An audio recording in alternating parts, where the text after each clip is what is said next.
ఆదర్శ గ్రామం అంకాపూర్ అందరికీ నచ్చిన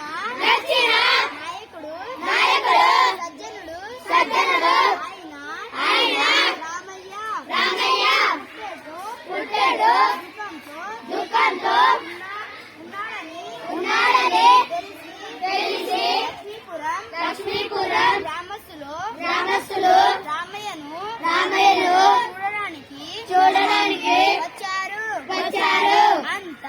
అంతా దిగులుగా పడుతున్నావు అందరినీ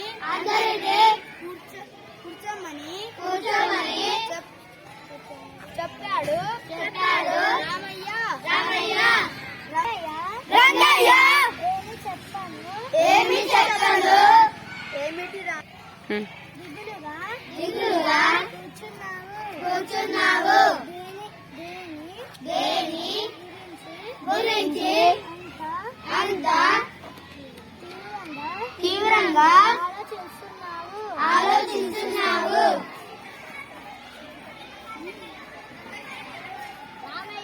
రామయ్య ఏమి చెప్పను రంగయ్య నీకు తెలియనిది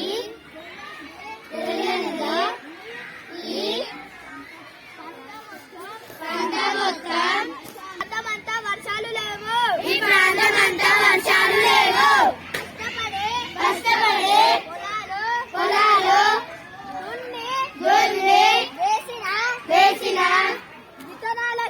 విత్తనాలకి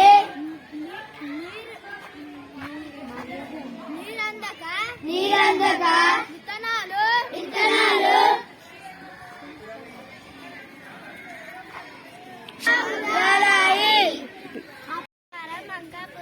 ఆదర్శ గ్రామం అంకాపురం అందరికీ నచ్చిన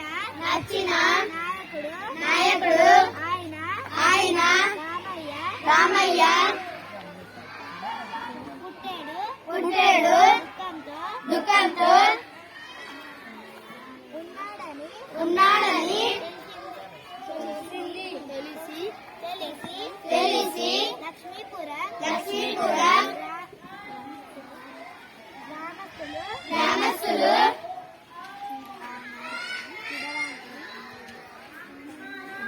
చూడడానికి వచ్చారు. అంతా దిగులు పడుతూనే అందరినీ కూర్చోమని చెప్పాడు రంగయ్య ఏమిటి రామయ్య అంత దిగులుగా కూర్చున్నావు దేని గురించి తీవ్రంగా ఆలోచిస్తున్నావు రంగయ్య ఏం చెప్పను రంగయ్య నీకు తెలియనిదా